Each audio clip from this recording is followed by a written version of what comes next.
오늘 우리에게 주시는 하나님 말씀입니다. 누가복음 2장 8절에서 20절까지. 본문 말씀을 읽을 때 오늘 우리에게 말씀하시는 주의 음성을 들으시기를 바랍니다.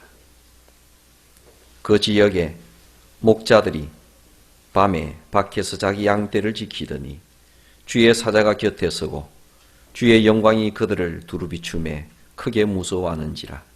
천사가 이르되 무서워하지 말라. 보라, 내가 온 백성에게 미칠 큰 기쁨의 좋은 소식을 너희에게 전하노라. 오늘 다윗의 동네에 너희를 위하여 구주가 나셨으니 곧 그리스도 주시니라. 너희가 가서 강보에 쌓여 구유에 뉘어 있는 아기를 보리니 이것이 너희에게 표적이니라 하더니 호련히 수많은 천군이 그 천사와 함께 하나님을 찬송하여 이르되 지극히 높은 곳에서는 하나님께 영광이요 땅에서는 하나님이 기뻐하신 사람들 중에 평화로다 하니라. 천사들이 떠나 하늘로 올라가니 목자가 서로 말하되 이제 베들레헴으로 가서 주께서 우리에게 알리신 바 이 이루어진 일을 보자 하고 빨리 가서 마리아와 요셉과 구유에 누인 아기를 찾아서 보고 천사가 자기들에게 이 아기에 대하여 말한 것을 전하니 듣는 자가 다 목자들이 그들에게 말한 것을 놀랍게 여기되 마리아는 이 모든 말을 마음에 새기어 생각하니라. 목자들은 자기들에게 이르던 바와 같이 듣고 본 그 모든 것으로 인하여 하나님께 영광을 돌리고 찬송하며 돌아가니라. 아멘. 성탄절입니다. 우리들은 오늘 이 성탄절을 많이 기다렸습니다. 사가랴와 엘리사벳이 기다리듯이, 마리아와 요셉이 기다리듯이, 시몬과 안나가 기다리듯이 우리들은 성탄절을 많이 기다렸습니다. 특별히 올해는 더욱더 그랬던 것 같습니다. 상황이 어렵고 상황이 힘드니까 우리들은 성탄을 더 기다렸습니다. 우리의 삶이 힘들게 느껴지니까 우리들은 더욱더 이 땅에 오시는 예수님의 성탄을 그리워하며 기다리며 살아왔습니다.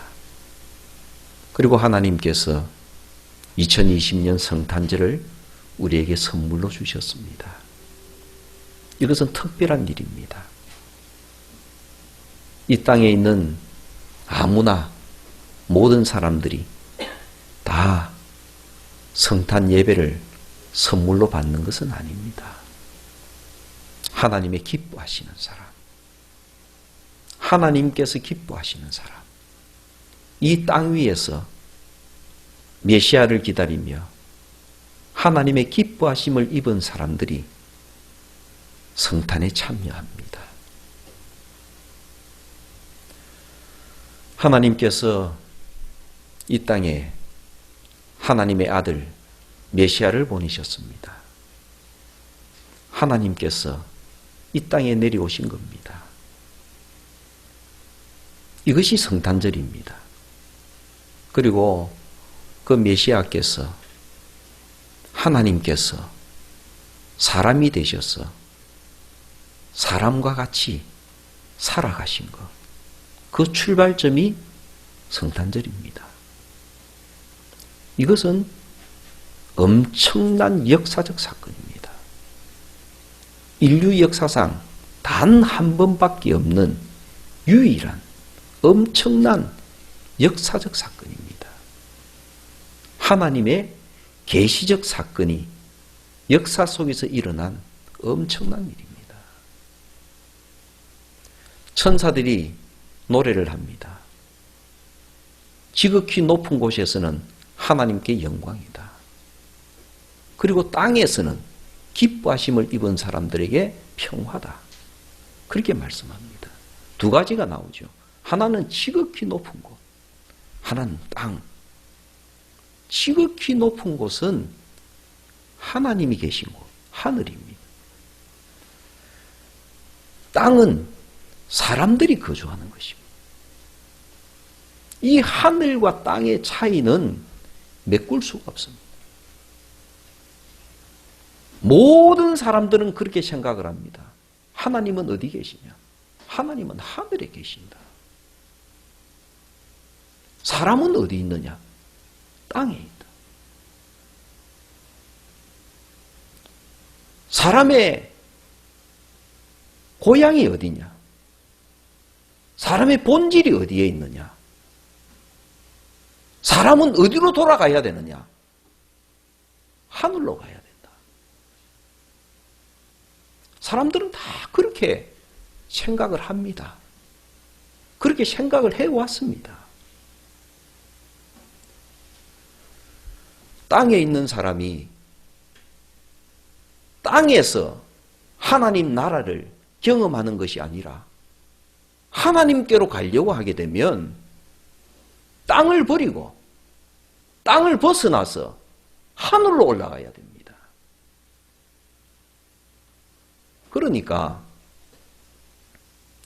이 땅은 우리가 하늘로 가지 못하게 만드는 방해물입니다. 이 땅에서 살아가고 있는 것이 우리 육신입니다. 우리 몸입니다. 이 몸으로 살아가는 삶입니다. 인생사예요. 이것은 하늘로 가는데 방해물이 됩니다. 항상 우리의 육체가 하나님께로 가는데 방해물이 됩니다. 우리의 잡다한 삶들은 하나님께로 나아가는데 방해가 됩니다. 사람들은 그렇게 생각을 하고 살아갑니다. 그럴 수밖에 없죠. 하나님은 하늘에 계시니까. 땅을 벗어나야 됩니다. 그래서 사람들은 어떻게 하면 땅을 벗어날 수 있을까? 어떻게 하면 육체를 벗어날 수 있을까? 그러면서 육체의 욕망을 제어하기를 시작합니다. 육체의 욕망을 누르기를 시작합니다.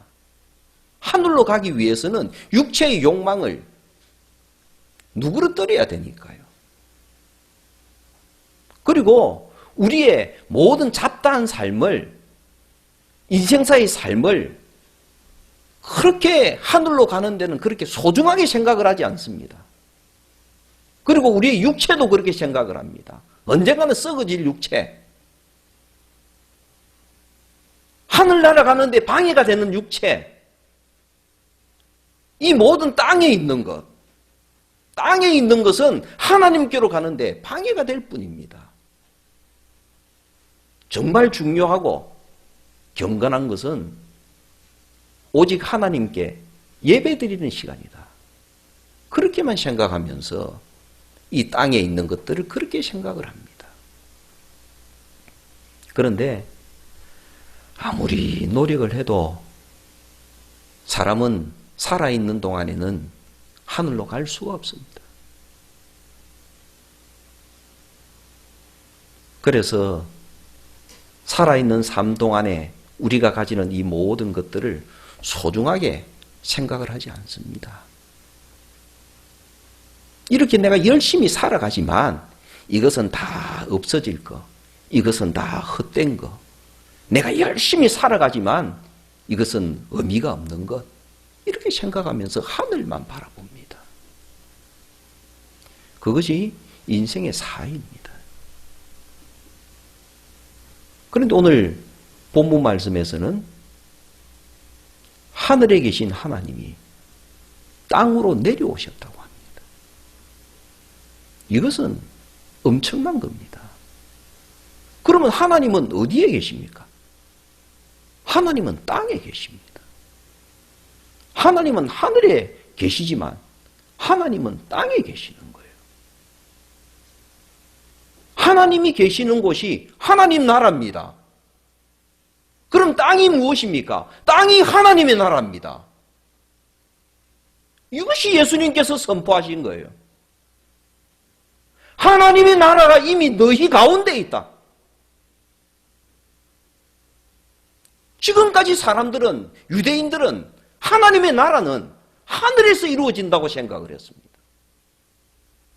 이 땅 위에서는 하나님의 나라는 절대로 없는 것이라고 생각을 했습니다. 그러니까 하나님의 나라가 소중한 것이지 땅 위에서 살고 있는 우리의 인생사가 그렇게 소중한 것이 아니라고 생각을 했습니다. 그런데 예수님께서는, 하나님이신 예수님께서는 하늘에 계시다가 땅으로 내려오셨습니다. 그리고 땅에서 하나님의 나라를 만드셨습니다. 하나님이 계신 곳이 하나님의 나라니까요. 그럼 그때부터 어떻게 됩니까? 우리의 생각이 완전히 바뀌는 거예요. 우리의 모든 것이 바뀌는 겁니다. 땅이 뭐가 됩니까? 땅이 하나님 나라가 되니까요. 의미가 있는 겁니다.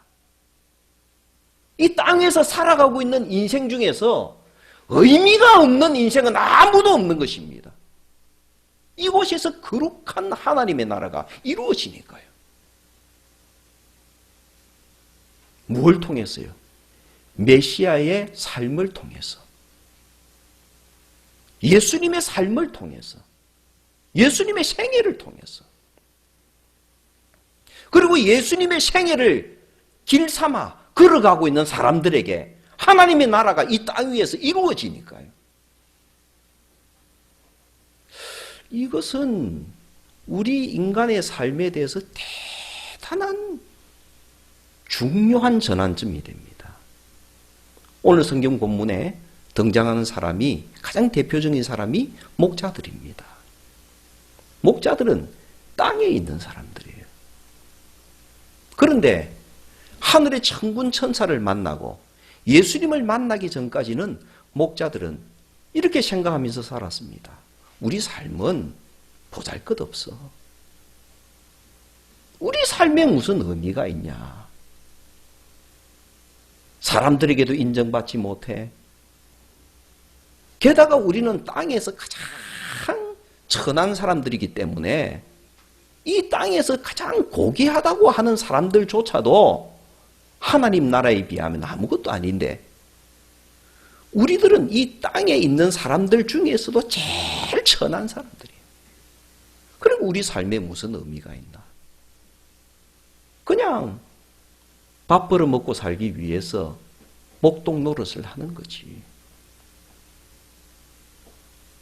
사람들은 그렇게 생각을 했습니다.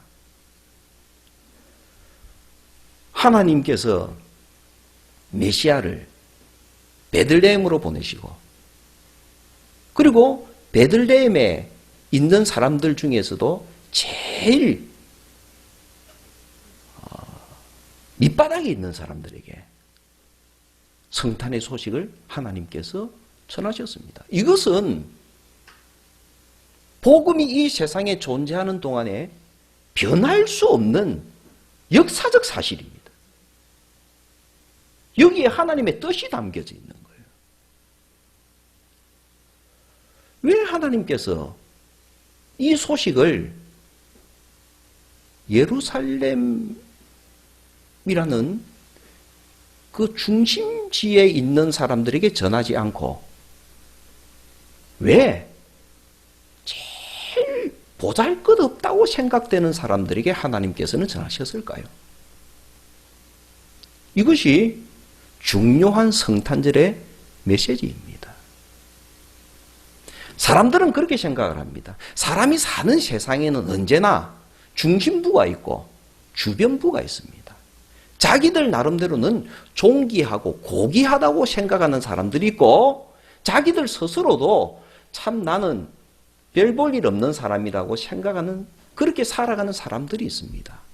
중심에 있는 사람들은 언제나 주변에 있는 사람들을 무시합니다. 중심에 있는 사람들은 그렇게 생각합니다. 우리는 하나님과 훨씬 더 가깝다. 우리의 생활이나 우리의 배운 지식이나 우리의 그 모든 것을 통해서 우리는 주변에 있는 너희들과는 비교가 되지 않을 정도로 하나님과 가깝다라고 생각을 합니다. 그렇게 하니까 하나님께서 너희들보다 우리를 더 사랑하신다. 너희들보다 우리를 더 인정하신다. 중심에 있는 사람들은 항상 그렇게 생각을 합니다. 그게 사실일까요? 요즘도 그렇게 생각을 하잖아요.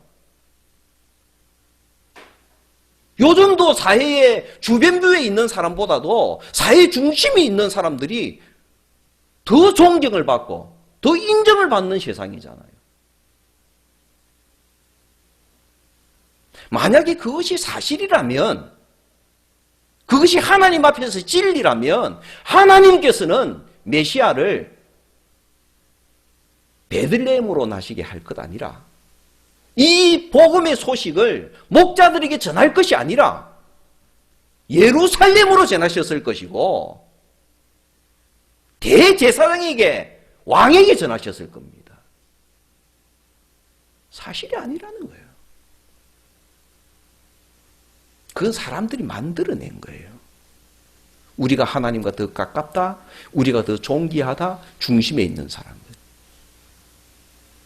오히려 하나님께서는 그 사람들이 만들어 놓은 그 생각을 무시하십니다.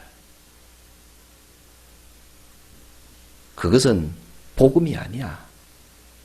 그것은 진리가 아니야.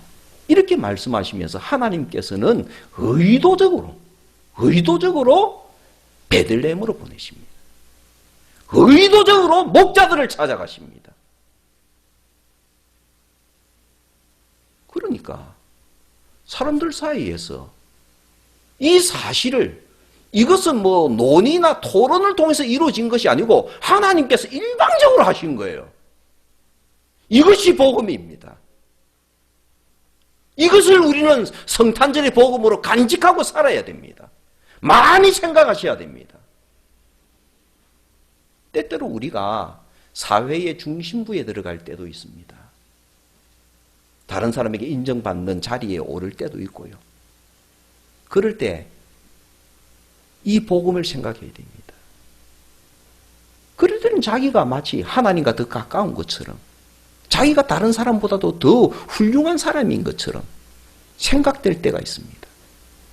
그럴 때 성탄의 복음을 들어야 됩니다. 또 이런 사람이 있습니다. 나는 평생 살면서 목자들처럼 이 사회에서 인정받는 좋은 직업을 가진 적도 없고, 나는 그렇게 많은 재산이 있는 사람도 아니고 다른 사람들처럼 공부도 많이 한 사람도 아니다. 그러니까 나는 하나님과 멀리 있다. 그리고 그렇기 때문에 내가 살아가고 있는 이 내 삶은, 목자로서의 삶은 의미가 있는 삶이 아니다. 그냥 마지못해서 이렇게 밥 벌어먹고 사는 삶이지. 이렇게 생각하는 사람도 성탄의 복음을 듣고서 그 마음을 고쳐야 됩니다. 왜요?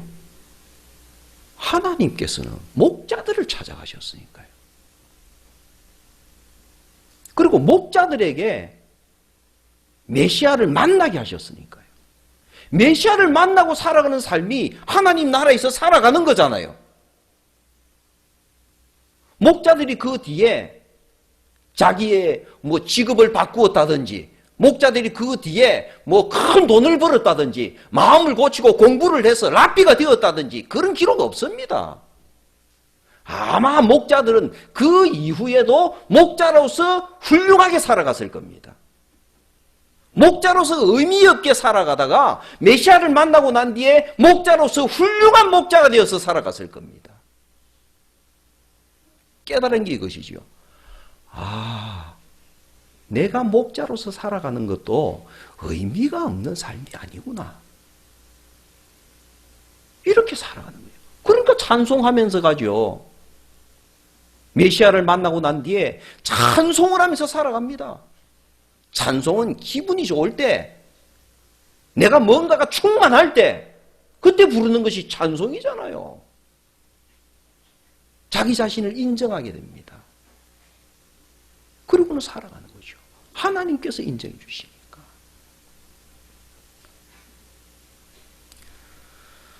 성탄절날 하나님께서 메시아를 베들레헴으로 보내시고 그리고 베들레헴 들판에서 목자들에게 성탄 소식을 전하신 것은 하나님의 깊은 뜻이 담겨져 있습니다.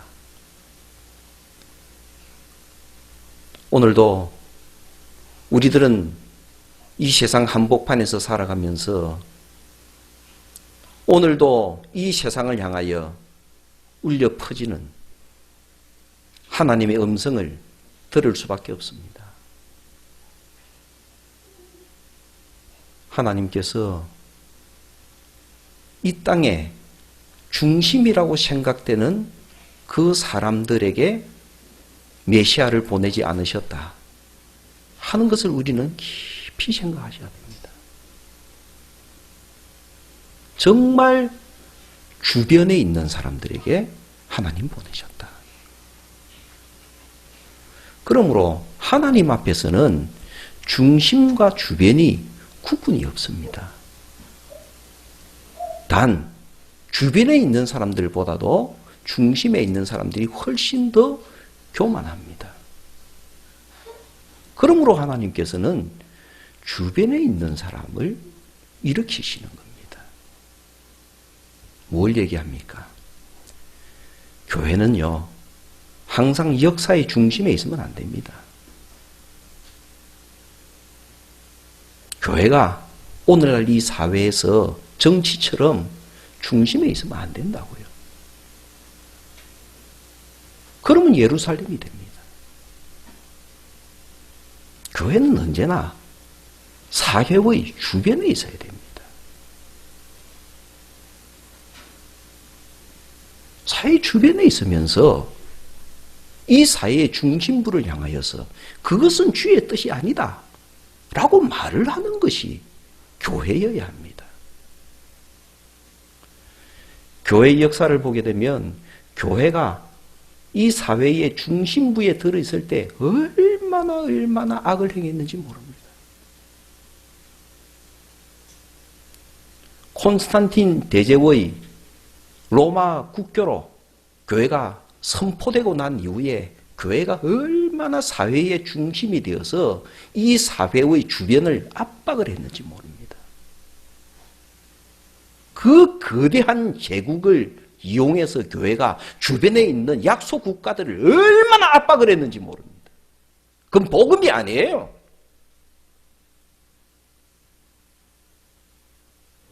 복음은 사람을 살리는 겁니다. 복음은 주변에 있는 겁니다. 복음은 주변에서 중심부를 향하여서 너희들 그렇게 살면 안 된다. 하나님께서 메시아께서 예루살렘에 나셨느냐? 베들레헴에 나셨지. 예수님께서 예루살렘에서 성장하셨느냐? 나사렛에서 성장하시지 않았느냐? 예수님이 왕가에서 왕으로서 통치하셨느냐? 아니지 않느냐? 목수로서 살지 아니하셨느냐? 그러면서 인류로 하여금 바른 길을 걸어가도록 하는 것이 복음입니다. 그것이 교회의 역할이에요. 오늘날 한국 교회를 돌아보면서 한국 교회가 너무 이 사회의 중심부에 서 있다는 생각을 떨칠 수가 없습니다.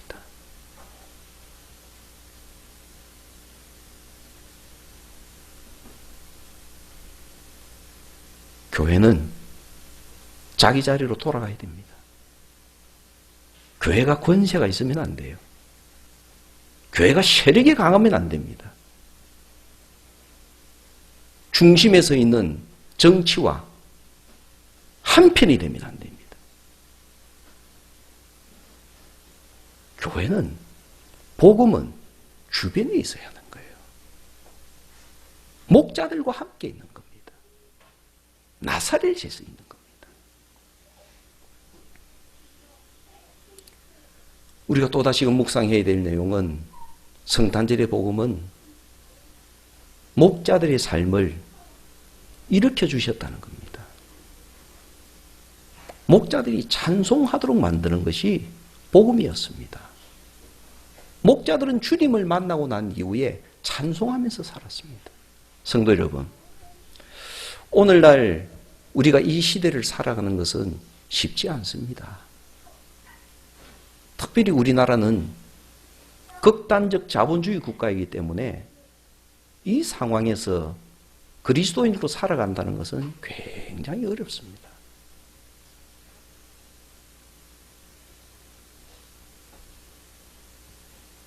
이 자본주의라는 물신 숭배하는 이것이 보편화되어져 있는 상황 가운데서 예수님은 철저히 너희가 선택을 하라 그러잖아요. 물질을 섬길 것인지 하나님을 섬길 것인지 선택을 그러셨잖아요. 우리가 이 자본주의 사회에서 물질을 배제하고서는 한순간도 살 수 없습니다. 그래서 자칫 잘못하면 이 물신을 섬기는 것이 하나님을 섬기는 것이냐 생각하도록 만드는 것이 이 사회예요. 대표적인 말이 뭡니까? 예수 믿으면 잘 된다. 예수 믿으면 복 받는다. 예수님 보십시오. 그분의 삶이 물질적으로 우리가 생각하듯이 복받은 삶이었습니까? 예수님의 삶이 우리가 생각하듯이 장수하는 삶이었습니까?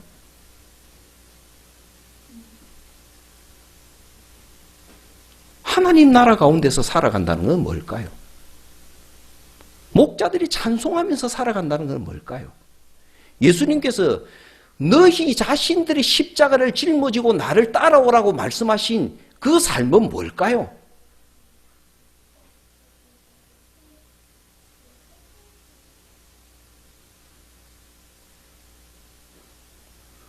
오늘날 나 자신의 십자가는 뭘까요? 목자들의 십자가는 뭐였을까요? 사람들에게 인정받지 못하는 직업이지만 그것 외에는 할 수 있는 게 없습니다. 목자들은. 그러니까 그 일을 해야지 밥을 먹고 살아요.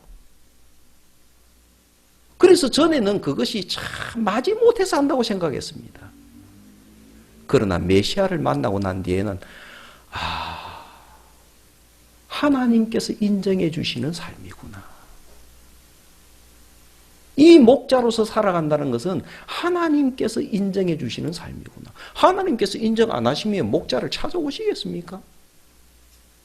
목자들은 적어도 그럴 거 아니에요. 내가 이리 봐도 천사를 만난 사람이다.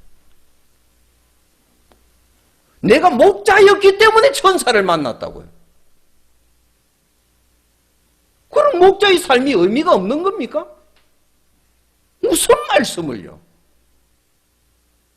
그럼 어떻게 살아야 됩니까? 가장 정직하고 바른 목자답게 살아가는 거예요. 찬송하면서. 그렇게 살아가다가 돈을 조금 많이 벌 수도 있고 좀 작게 벌 수도 있겠죠. 찬송하면서 사는 거예요. 그것이 하나님 나라니까. 구주를 만나서 구주의 인도하심대로 목자로서 정직하고 바른 목자로서 찬송하면서 살아가는 그것이 메시아와 함께하는 하나님의 나라니까요.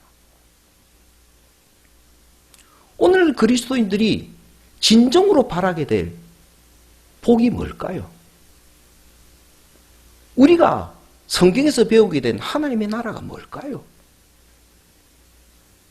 우리의 삶 속에서 우리와 함께 하시는 메시아. 우리와 같이 숨쉬고 우리의 아주 평범한 일상의 삶 속에서 우리와 함께 하시는 메시아. 위대한 능력으로 돌을 떡으로 순간순간 만들어주면서 야 너는 가만히 있어라 내가 다 알아서 해줄게 하시는 메시아가 아니라 내가 배가 고파서 고통을 당하면 그 곁에서 같이 고통을 당하시는 메시아. 내가 힘들면 함께 힘들어 하시는 메시아. 그 메시아가 예수님이시잖아요. 그런 메시아와 함께 살아가는 그것이 나의 진정한 행복입니다. 이렇게 고백하는 것이 하나님 나라지 않습니까? 성탄의 메시지는 뭡니까? 이 땅에 하나님 나라가 시작되었다는 출발점입니다. 우리는 그 소식을 들은 사람들이고요. 이번 성탄절을 또다시금 하나님 나라의 새 출발의 기회로 삼을 수 있는 그런 아름다운 날들이 되시기를 바랍니다.